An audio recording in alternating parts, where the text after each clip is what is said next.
In the news recently is the boar's head listeria outbreak.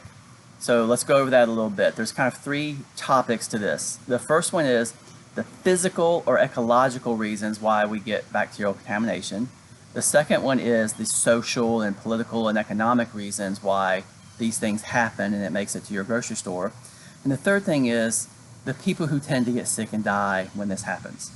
So this applies equally to humans who eat these foods and our pets. Same thing that happens when there's any food product, pet or human, contaminated or recalled or anything like that. So the first part is the bacterial contamination physically is due to hygiene and sanitation problems. The ecological reasons are always because there's something there the bacteria is looking to eat or digest or some waste product. There's a reason for it.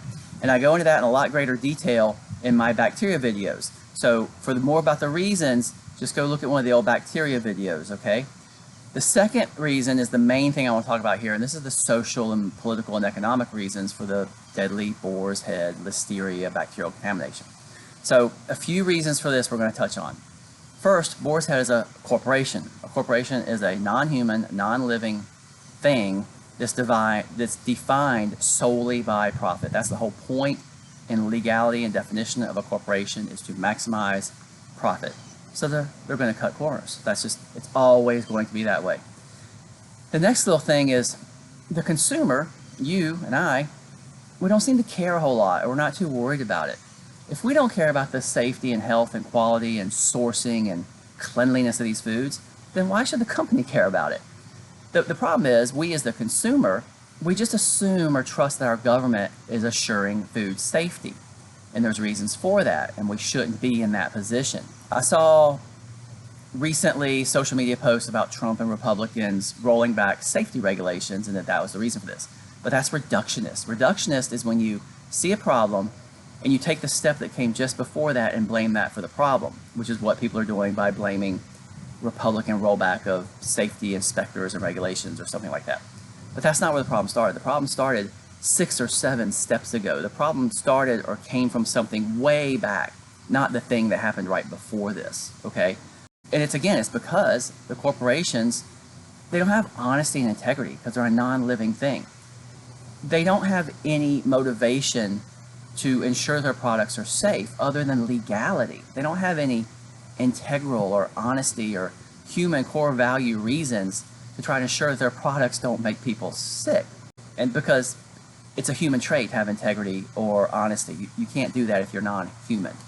And that stems from the fact that modern industrial society has removed us from our local farms where we physically knew where our food came from and who was growing it. And there were local consequences if something happened. If somebody cut corners and sold you bad meat, you knew where they lived. You knew who they were. They were a person.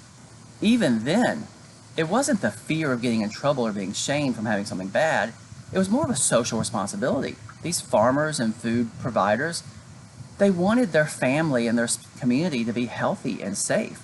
So they wouldn't cut corners. They would make sure what they were feeding their friends and family was real and full of integrity and honesty and not going to make them sick. And the farm was balanced and healthy where it came from, so it wasn't as likely to be sick. I've talked about that in the bacteria video and a lot of other things in a lot of my other videos. Many people in modern society, we're in too deep into the modern technological industrial society that a lot of people don't even know where their food comes from or how to find real, cleanly sourced food that doesn't come from a factory. That surely is a tragedy.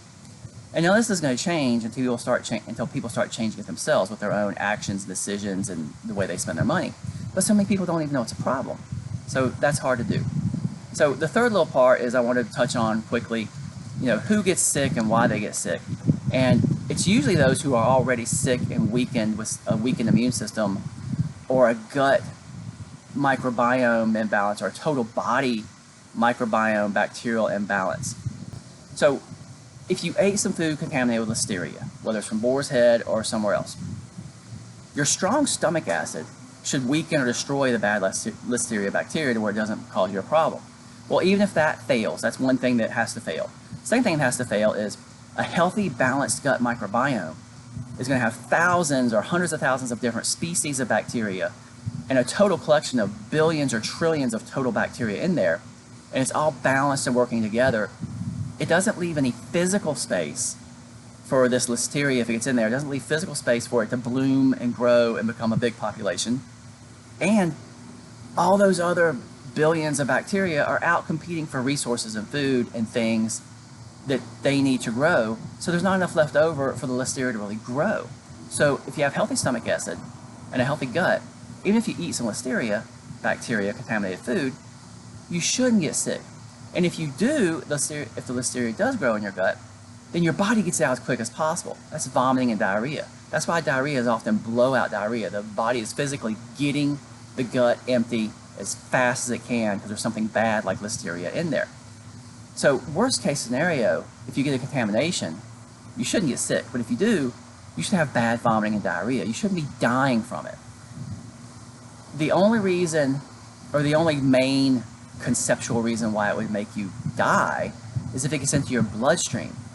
Well, the things in your gut are not supposed to get into your bloodstream. If it gets in your bloodstream, that means you have leaky gut. That means you have toxicity in your gut. That means that you're really, really unhealthy for a lot of other reasons that we've talked about in other videos. And it's because you're toxic and unhealthy that it gets in your bloodstream and kills you. And since you're already toxic and unhealthy, your immune system's weak anyway, so you get this kind of infection, and that's how people end up dying from it. But that's not the way it should be if we were eating clean, healthy food in the first place. You wouldn't die even if there was a contamination. So modern industrial society is to blame, and the greedy, non-human corporations are to blame. And the rest of us are to blame because we've let the billionaires and globalists and corporations lead us into this situation where we don't know where our food comes from or what happens to our food, and we have to trust somebody else to tell us it's safe. And that's a government entity that's non-human either. They don't have integrity or honesty either because they're non-human entities.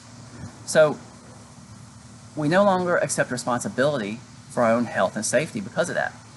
And as tragic as that all is, just like with the automakers bailout and the housing market and the bank bailout 10 or 15 years ago, same thing's going to happen here.